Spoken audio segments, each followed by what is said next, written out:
9 days po. 9 days. Inakusahan ka ng ano? May karelasyon po daw yung driver namin, sir. Ay, naku ate. In love po, in love. Alam nyo bakit ayaw umalis. Susunduin daw siya ng boyfriend niya na Pakistan. Sumabay ka sa kanya. Hindi, ate, sumabay ka sa kanya, hindi mo inisip na hindi mo kilala yung tao. Nandyan po sila sa Terminal 3. Sa loob po ng immigration dyan sa Riyadh. At naiwan sila ng eroplano. Ate, paano kayo naiwan ng eroplano? Anong nangyari? Umpisahan natin ang buong storya ng isang OFW na pinakulong ng 9 na araw bago i-deport at pinauwi na naka-uniforme pa. So ginagawa natin ang bidyong ito para kapulutan natin ang aral na mag-ingat po tayo sa ibang bansa at maging alerto para di natin sapitin ang ganitong pangyayari. Sa 4 na kababayan natin na OFW, teretunghayan natin ang kwento ng 4 na OFW sa buong storya. Taga Davao, pinauwi galing sa Kuwait na naka-uniforme lang. At wala siyang gamit, lahat iniwan. Alam niyo bakit? Inakusahan siya ng employer na siya ay nakipag-relasyon sa driver. Pero sa kanya, aming pakipag-usap, ginawan lang siya ng eksena, ng issue, pinakulungan 9 days bago dineport. O saka na ate, nakikita ko yung iyong ate, ilang araw kang nakulong? 9 days po. 9 days. Inakusahan ka ng ano? May karelasyon po daw yung driver namin, sir. Pero hindi totoo yun. Hindi totoo, sir. Wala, sir. Tapos, nung pinakulong ka at pinauwi ka, yan lang ang suot mo. Ito lang po yung suot ko, sir. Yung lahat ng damit mo, hindi mo naligpit. Sinabi ko dun sa police ako, Baba, I need my clothes, Baba Haram. I need to change because I will travel to my country. I will go to the Philippines. Please, Baba, talk to Madam that I need also my mobile. I need my telephone and my salary. She never give my salary. Grabe experience mo ngayon.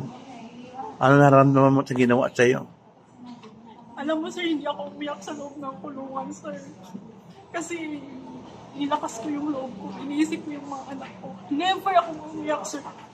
Pero pagdating ko sa airport sa Kuwait, sir, yung mga kabayan ko, sila yung umiyak sa akin, sir. Dahil nakaawa sa akin. Sa kabayan, Haram.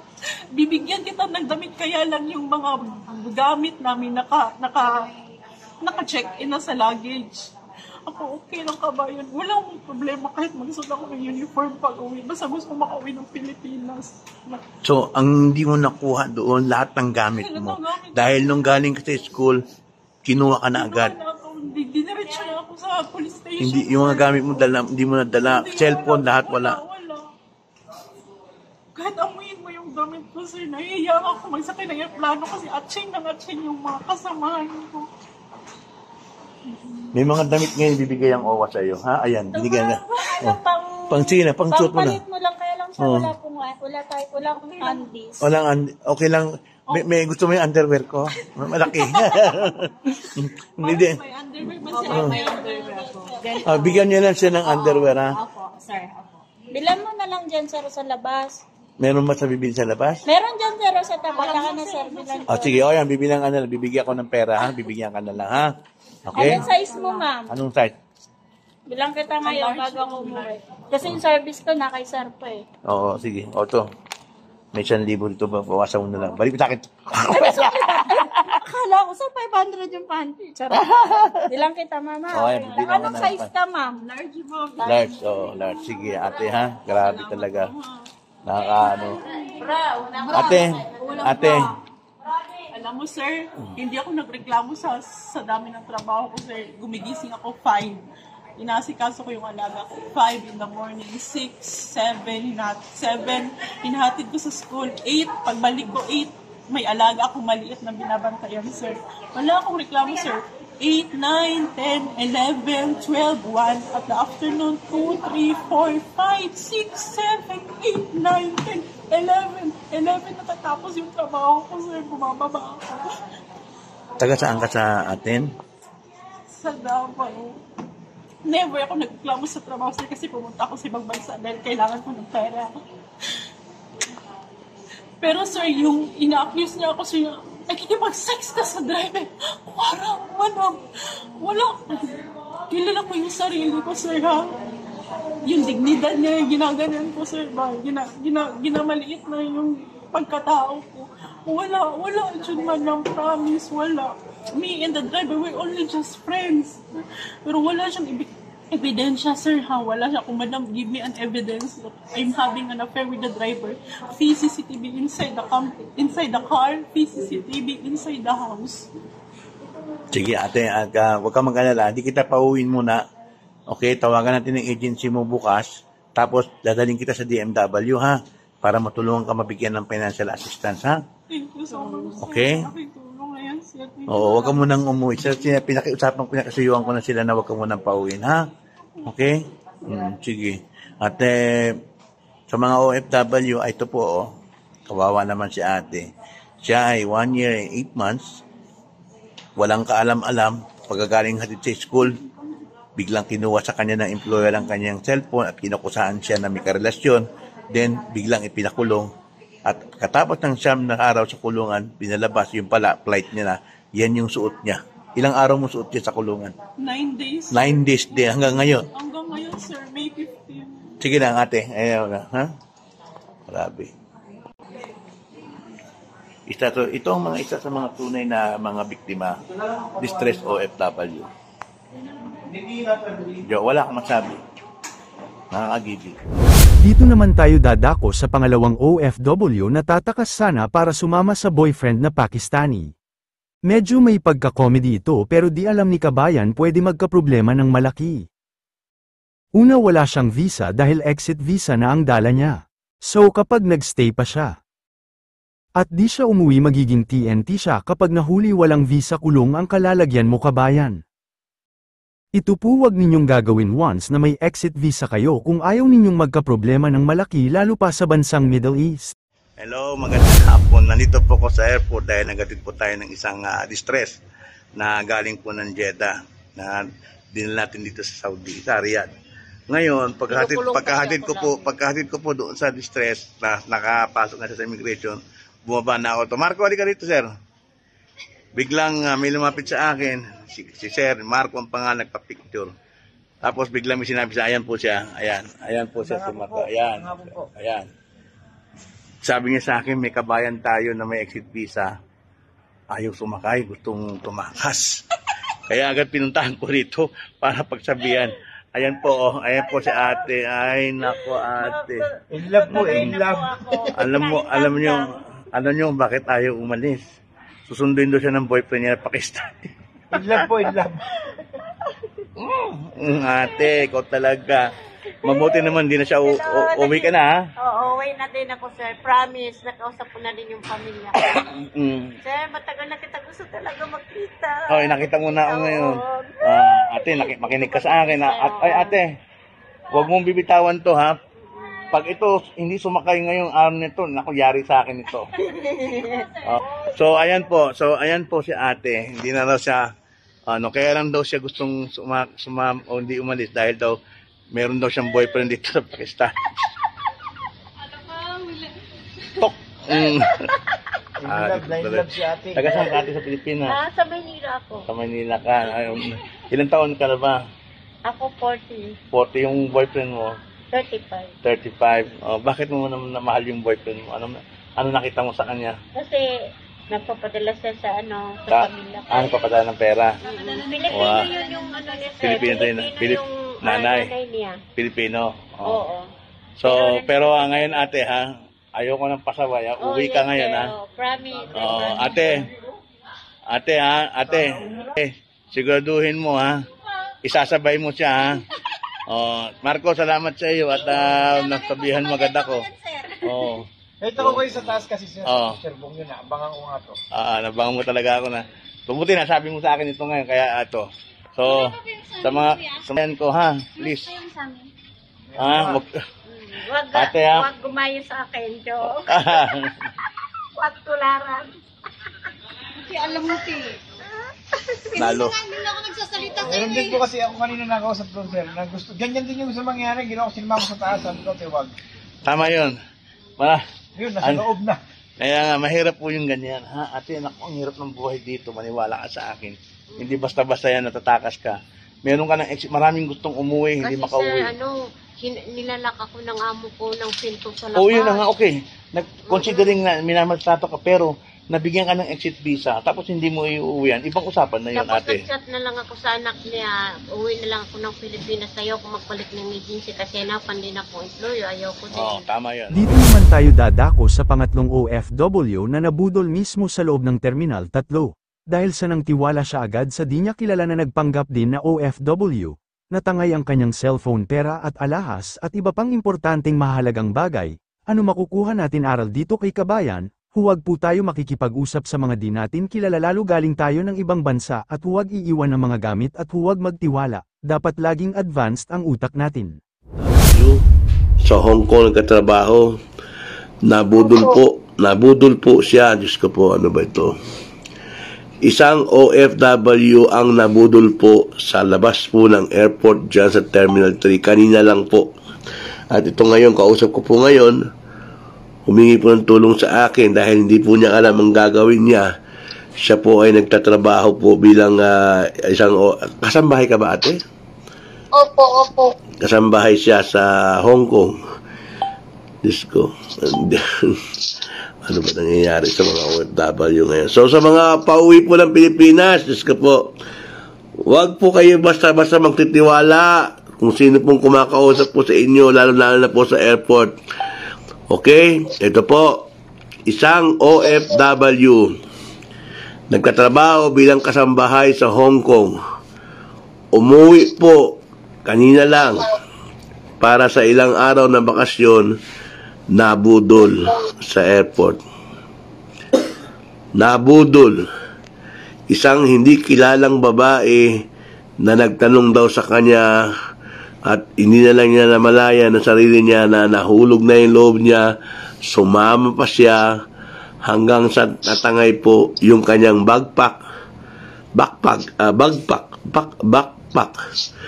na mayroong laman po ng mga cellphone, alahas at pera. So ngayon, nasa kabilang linya po si ate, kausap po natin at pumayag naman po siyang makilala po siya kasi gusto niya rin po makapagbigay po ng babala sa iba pa. Okay? Ito po siya ha, ipapakilala ko po sa iyo si ate. Okay, ate, Diyos ko, magandang gabi sa iyo. Magandang gabi po, sir. Oo, ate, ano pong trabaho niyo sa Hong Kong? DH po. DH. Ngayon, okay, ngayon ikaw ay umuwi kanina para sa ilang araw na bakasyon lang, ilang araw lang. Babalik po ako ng Webis po. Ngayon, ano pong nangyari? Bakit po kayo nabudol? Kasi po, ang nangyari po sa akin, pinalubog niya po kasi ako paglabas ko ng airport, nilapitan niya po ako. Tinanong niya po ako kung saan daw po ang uwi ko. Sabi ko, Bulacan pa, pero sa Karyado yung sakaya ng bus, sabi ko, papunta dun sa amin. Sabi niya, sige, tara, punta ko, sabay na tayo. So, sumabay ka sa kanya. Hindi, ate, sumabay ka sa kanya, hindi mo inisip na hindi mo kilala yung tao. Opo, hindi po talaga, as in, hindi ko po alam. Pero hiningi ko po yung Facebook niya, ayan po yung binigay niya. Ayan po yung binigay niya. Okay, ate. Okay, sige ate. Mapanood mo maya. Ngayon, gusto ko lang po malaman. Kasi nakaagulat po ito, no? Yan. May biktima ng budol. Kaya nga po ate, ito nga po natin kinakausap kita ngayon. Gusto ko po makapagbigay po kayo ng isang magandang po dahil ito po ay maraming OFW po ang umuwi araw-araw. Delikado po yan na mayroong mga nambubudol po. Ate, ano pong itsura ng babae na sinasabi mo nambudol sa'yo? Maliit lang po siya na babae po. Okay. Maliit lang po siya na babae. Nasa 53 kilos po yung timpang niya po. Kasi hindi po siya payat, hindi po siya mataba. Okay, ate, ano po ang lamang ng backpack mo? Ano po, ang laman po ng backpack ko, 4 na cellphone po. Tapos, alahas po, isang kwintas lang naman po yun. Tapos, passport, Hong Kong ID, kontrata, ticket ko po. Tapos yung ano po, yung visa ko po, Tapos yung Hong Kong ID, May pera? Passbook ko po, debit card po. Nandun po lahat eh. Importante po sa akin, nandun po eh. May pera? Ngayon po, ino-open ko po yung email ko, hindi na po ma-open po kasi yung code po, nandun pumapasok sa cellphone na nakuha ko sa akin. May pera doon sa bag na yon? Meron po, 10,000 po. Magkano? 10,000 po. Pero ang malaking halaga doon yung alahas. Magkano yung Opo, 17K po. 17K po. Tapos yung isang cellphone, 15K po yun. Tapos yung isa, 13K po yun. Tapos yung isa, sa Hong Kong ko po binili, 550. Tapos yung isa, 350 KD. Yun po yung naman lahat ng nakuha niya po sa akin. Kahit hindi na po maamuta na yung mga... Ate, malaking problema ito. Nasa Bulacan ka po ngayon. Opo. Ate, nung nakilala po yung babae na sinasabi mo, nagaya siya sa yung lumabas kayo, umuwi, sumabay siya sa iyo. Opo. Saan kayo sumakay? Yung bus po papuntang Baclaran po. Tapos ngayon, baano kayo napunta ng hotel? Bumaba po kami ng Baclaran at sumakay ng jeep. Bumaba kami ng Rotonda. Tapos sumakay kami ng jeep papunta po ng Santa Cruz po. Okay. Okay, pagkatapos? Nagpunta po ako sumakay po kami ng jeep papunta Cruz. Pagdating po doon kami bumaba po sa Santa Cruz po. Tapos sabi niya, wait lang, mag-book lang, mag-check-in lang ako ng hotel kasi doon ako tuloy, sabi niya. Kasi bukas pupunta ako ng PUEA, sabi niya po. Okay. Tiwala na po ako sa kanya kasi marami na po kami napag-usapan doon pa lang sa bus po. Okay. Na OFW nga daw po siya, galing daw po siya ng Dubai. Okay. Tapos humingi po ako ng tulong, sabi ko, share mo naman sa akin paano ka nag-apply, sabi niya. Okay. Tapos sabi niya, sige, sabi niya, ako yung magiging backer mo. Bumili ka ng ano ba yun na, biodata? Sabi niya, bumili ka ng biodata, tapos ka, sabi Okay. niya. Tapos yun na po, yun na po yung napag-usapan namin. Eto na po, nasa campus na po, bumaba na po kami. Nakapag-check-in na po kami. Tapos sabi niya, labas daw po kami, bibili lang kami ng mga pasalubong. Okay. Sabi ko, sige, tara, pero iwan ko lang yung mga sakit ko dito kasi mabigat to. Ang iniwan ko po, yung mga cellphone na pasalubong para sa pamilya ko. Pero ang mga ating gamit po, tulad ng mga dokumento ko po, tsaka personal ko gamit, dala-dala ko po. Okay. Ngayon po, napunta kami ng Isitan para magpa-picture. Sabi niya sa akin, mag-bihis ka ng damit mo. Nag-bihis po ako. Paglabas ko po ng CR, wala na po siya. Tinanong ko yung cleaner dun sa CR kung nasa na yung kasampung babae. Ang sabi niya, bakit? Hindi mo pa kilala yun? Sabi ko, hindi ko po kilala yun. Sabi ko, nakilala ko lang po yung airport. Yung gamit ko po, tangay-tangay niya na lahat ng gamit ko, lahat, pati passport, sabi ko. Pero yung gamit mo sa hotel, hindi nakuha yun?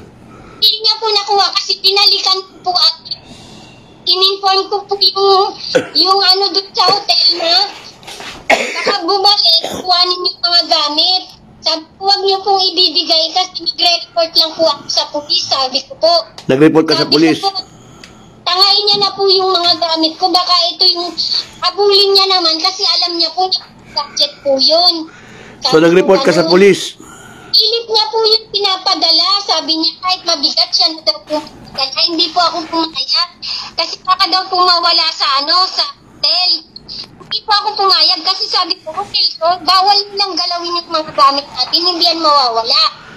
Tapos yun po, wala na po siya nagawa. Talagang iniwan ko. Ate, nag-report ka sa pulis? Sabi ko po nga, personal ko na po gamit. Nag-report ka na sa police? Nag-report na po ako. May police report na po ako, sir.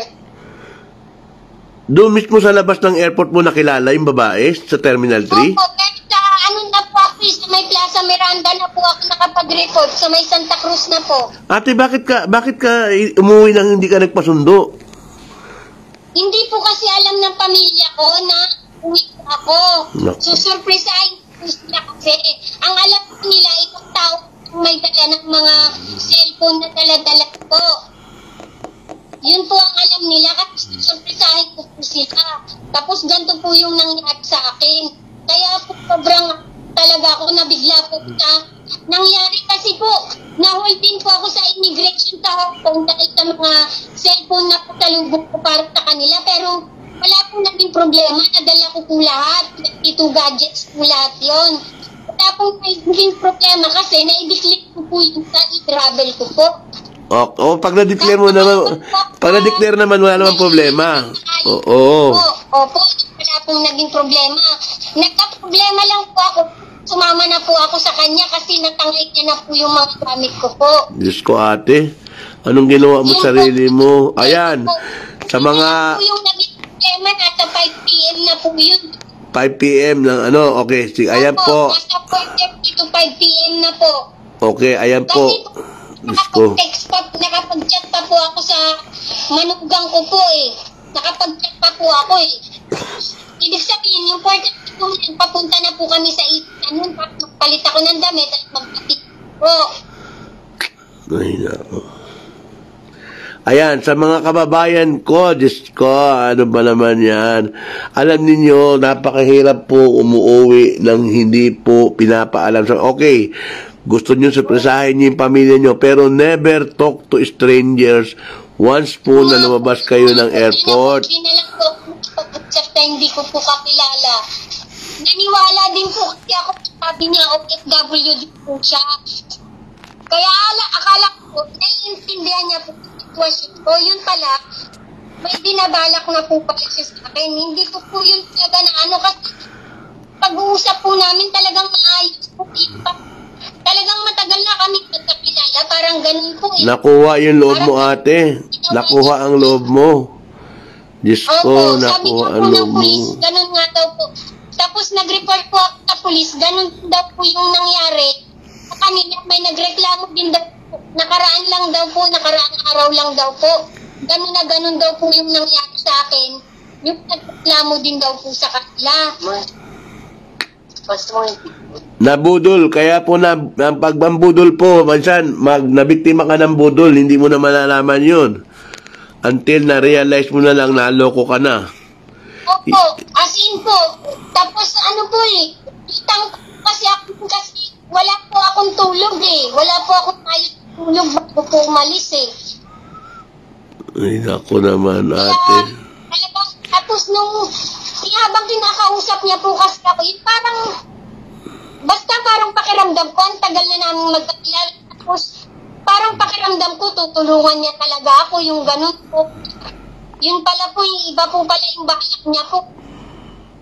Ayan, sa mga nanonood po ng ating live ngayon, ayan po, malinaw na malinaw, isang OFW po mula sa Hong Kong ang nabiktima po ng budol-budol kaninang hapon habang siya ay nasa labas ng airport para siguro maghahanap ng sakyan pauwi ng probinsya. May lumapit sa kanya at yun, siguro nakita sa pagmumukha ni ate na madali siyang lokohin, kaya ayan, Diyos ko. Nakuha po kay ate. Parang dali ko ako mapaniwala, parang uto talaga ako pagdating. Kaya na nga ate, nalinlang ka, nakuha po kay ate ang isang backpack, naglalaman po ng 4 na cellphone, personal po niyang gamit, meron pong mga alahas, at meron pong 10,000 na cash. Pero ang pinaka-importante po ay ang kanyang passport, kanyang visa, kontrata, ID, Hong Kong ID. Po, nagtutin din po.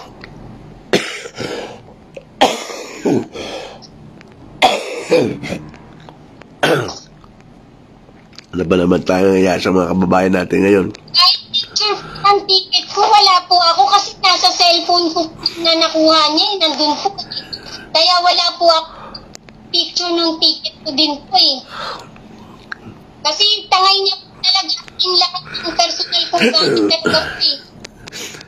Kaya nga po, ayan, sa mga kababayan ko, alam niyo yung pong ginagawa ko na hatid sundo, di ba ako po ay may pinost po tungkol po sa hatid sundo sa mga OFW para po doon sa mga nag-iisa, safety po dahil mga OFW po ang manunundo po sa inyo.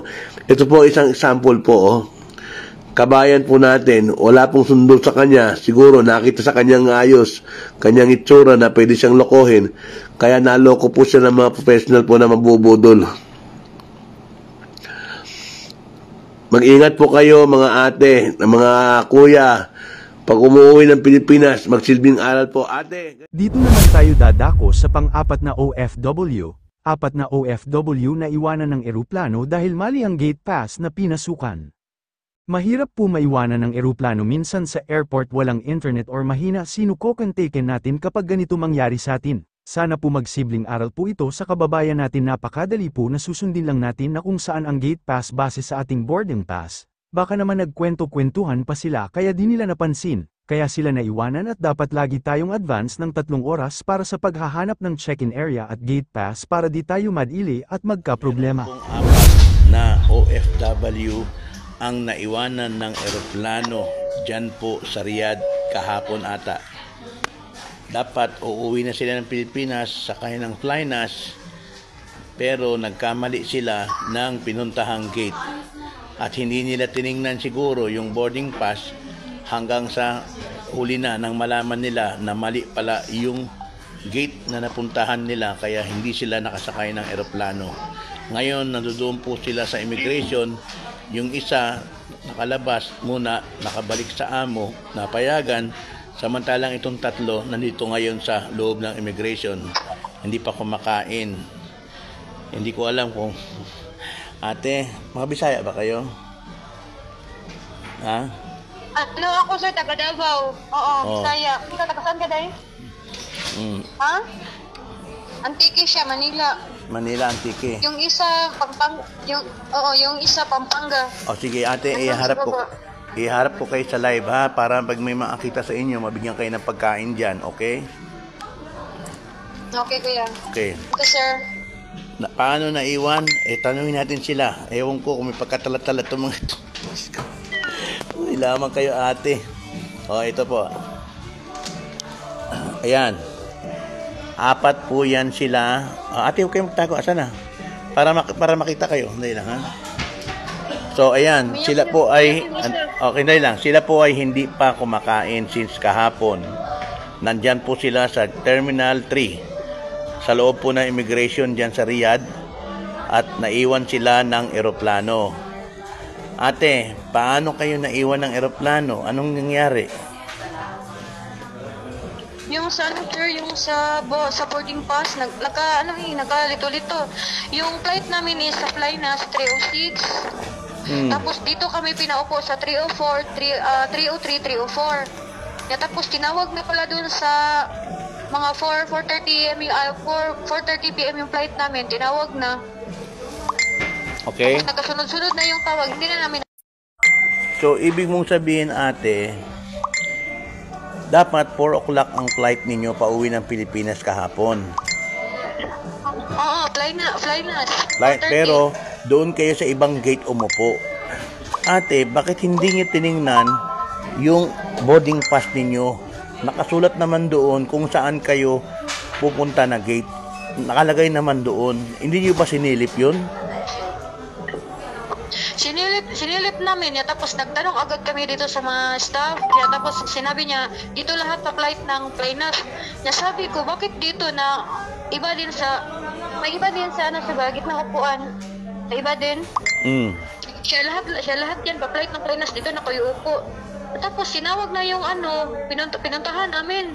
Ayun na, delay lang kami ng minutes ata, nakano na yung aeroplano, nakalipad na. Tapos doon, bumaba kami sa immigration, pinaano kami, humingi kami ng tulong. Tapos sinabi nila, pabuot na naman ang ticket daw. Kontakin yung mga amo at saka kung sino ba ang makakatulong sa amin. Ate, apat kayo, nandito kami, hindi kami pinalabas.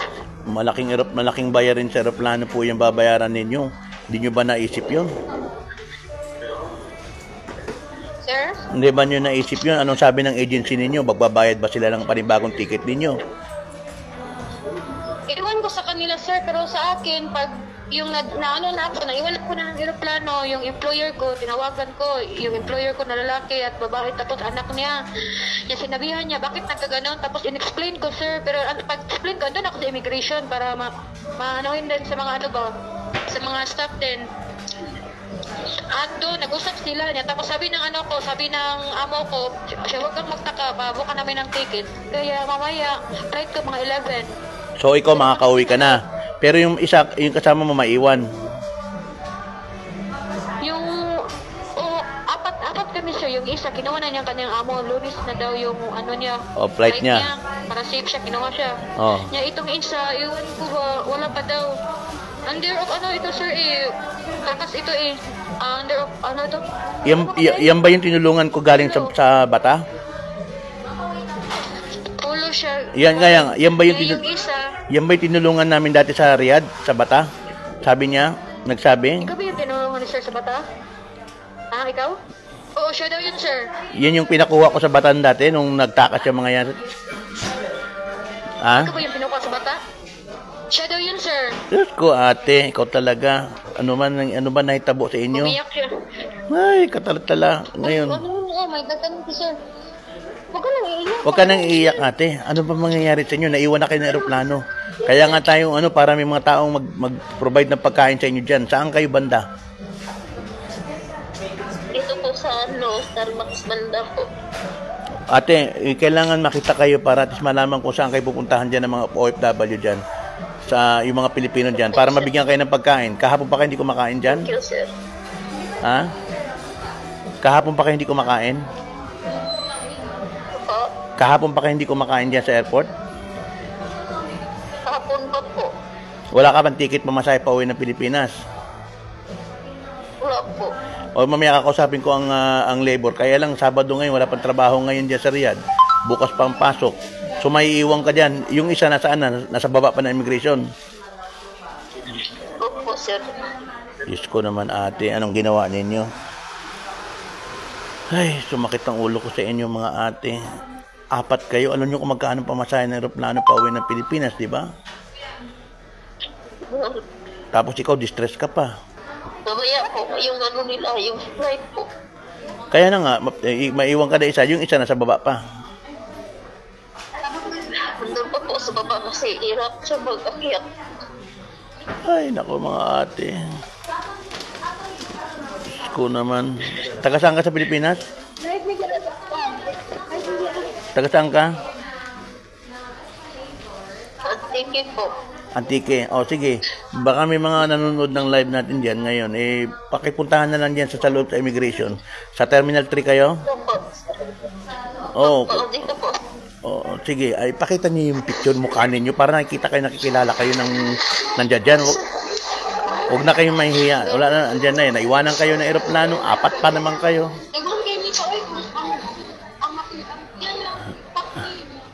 Ikaw yung tinulungan ko dyan sa Bata na tumakas sa agency? Opo, kami po yun. 5 po kami. Oo, yung pinakuha ko sa mga sige. Okay lang. Ako nang bahala. Tatawagan ko ang MWO bukas. Kaya lang, mag-stay ka muna dyan sa airport. Okay lang. Sabado ngayon, walang pasok ito. Sige lang. Okay na yan. Wala na magsisiyan. Kaya lagi kong sinasabi sa inyo, ilang beses na ako nananawagan sa iba pa. Hindi lang kayo yung mga lumapit na sa akin na naiwan na aeroplano. Ang dami nyo na. Hanggang ngayon, hindi kayo magdala.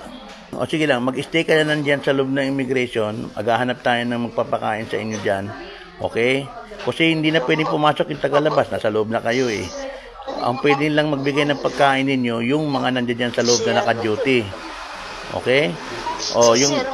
Si Sir Manfred po, kanina din po pupuntahan niya sana ako kasi kukunin. Pero hindi po ako pwede makalabas. Hindi ka na pwedeng lumabas, ate. Pag nasa loob ka na ng immigration, hindi na, kasi na-cancel na yung visa mo, natatakan ka na ng final exit. So, wala na yun. Hindi ka na pwedeng pumasok dyan sa Riyadh. nasa loob ka na ng immigration, sasakay ka na ng aeroplano. Ang kailangan lang yan, i-provide ang ticket mo. O baka may nandiyan ngayon naka-duty ngayon niya sa Terminal 3, sa immigration. Wala pang pagkain itong mga ito. Kawawa naman. Simula kahapon pa mag 1 day na kayo dyan, di ba? 4 p.m. kayo na ngayon. O ngayon, pananghalian na ngayon dyan. Alas 12 na ngayon dyan. Hanggang ngayon po. Sige lang ate, may mga awa naman dyan. May mga kababayan naman tayo mag-ano dyan. So, ayan. So, sa mga... huwag ka mong pasalamat ate. We will just do our best to help you. Yung isang kasama mo, magpakita ka kasi ng... Paano nila makikilala ikaw kung ganyan nagtata? Hindi. Ayan. Pakita mo yung mga pagmumukhaan itong mga to. O, ayan. Sige. Para makita kayo dyan, mapuntahan kayo dyan. Nasaan kayo banda dyan sa immigration? Dito kami sa wala, at sa kaya 7 kami nakaupo. Ano no? AO7, sir. Dito lang malapit sa immigration. Sa taas, second floor. Sige. Ate, pamati ha. For sure yan. May kasalanan kayo dyan dahil hindi nyo tinignan yung boarding pass ninyo. Kaya kayo napunta sa ibang gate. Nagmarites. Baka nagpasuri-suri pa kayo dyan. Nagdawar-dawar pa kayo. Ito po. Nakaupo lang po kami sa waiting area na yun kasi tapos nagmarites. Yun na nga nagtataka nga ako sa inyo eh. Bakit kayo nakikinig sa mga sinasabi-sabi ng iba na dapat sa mga Pilipino kayo nagkausap? Ang dami yung kasabay na Pilipinong umuwi ng Pilipinas. Diyos ko naman kayo. Tapos hindi nyo pa tinignan yung nyo. Sa mga ibang nanonood ngayon, ayan. Ayan po. Pakiusap sa inyo. Ilang beses ko na sinasabi yan. Laging presence of mind. Pag hawak ninyo ang boarding pass ninyo, tingnan niyo yung gate ninyo kung saan kayo papasok para hindi kayo nahuhuli. Dahil mahirap po pag naiwanan kayo ng aeroplano. Ibig sabihin, bibili na ng bagong ticket. Alam niyo kung magkano ang ticket ngayon? Hajj pa ngayon. Napakamahal ng ticket ngayon. Mahina ngayon ng 3,000. Mahina ngayon ng 50,000 na ticket ngayon. Buti sana kung tapos na yung Hajj. Baka meron dyan mga kababayan tayo na dyan sa loob ng immigration, naka-duty ngayon. Baka naman po pwedeng papuntahan lang itong mga kababayan natin na naiwan ng eroplano kahapon. 4 yan sila. Yung isa nakuha ng employer pero yung 3 nandiyan pa sa immigration. Hindi pa kumakain. Sana matatanong, bakit sila naiwan ng eroplano? Sa mga nagtatanong, bakit daw naiwan ng eroplano itong 4? Ang sabi nila sa akin, sila daw ay pinaupo sa ibang gate. Hindi nila napakinggan kung tinawag na yung gate nila hanggang sa umalis na yung eroplano at sila ay naiwan. Hindi ko alam kung may pagkatala-tala itong mga ito. Uy, lamang ate mga... Ate, ang tinuod ate tala-tala, baka nagmarites pa kayo kaya kayo naiwan ng eroplano dyan. Diyos ko naman kayo. Nagmarites pa kayo siguro. Hindi kayo namati sa mga tinatawag sa inyo. Kaya tuloy hindi nyo narinig yung... Hindi po sir, kasi nakaupo lang talaga kami. Gumagawa ng i-travel lang. Bakit hindi nyo narinig yung tawag sa inyo ng At saka bakit hindi nyo tinikmay yung gate ninyo? Yung isang kasama namin, wala siyang i-travel. Kaya nagtatanong siya po sa amin. Kasi hindi niya po alam. Maya-maya, meron na naman nagtatalapit sa akin. Maya-maya naman. Kaya nga... Meron na naman kasi daming nag-travel. Mga ate, kahit anong klaseng problema ang pumasok sa inyo, kahit sabihin nyo kayo ay kinakawawa or whatever, dapat nasa loob kayo ng airport, presence of mind, para hindi kayo naiiwan ng eroplano. Malaking pera po iyang niyan. Okay? Mag-ingat kayo dyan, okay? Basta dahil kahit we will do our best para sa excited lang kayo talaga, kaya ganyan. Di ba? Excited umuwi, no? So nagmarites, excited na nakadismaya. Excited na nakadismaya. Ay, lamang kayo talaga. Sige na, at mag-ingat kayo dyan at hopefully makauwi kayo na Sa mga nandiyan po sa airport, yung mga naka-duty dyan ng mga kababayan natin, baka po pwedeng pakipuntahan na lang po sa immigration sa Terminal 3. Itong dalawa, dahil hindi pa ako kumakain yan kahapon pa. Tapos yung isang kasama nila, nasa ibaba pa daw ng immigration, hindi pa rin nakaakyat dyan. Samantalang yung isa, kinuha ng employer. So, ang claim ng dalawa, mali daw yung napuntahan nilang gate at hindi nila narinig yung tawag ng, boarding na. Nalaman nila, nakaalis na yung eroplano. Diyos ko, mga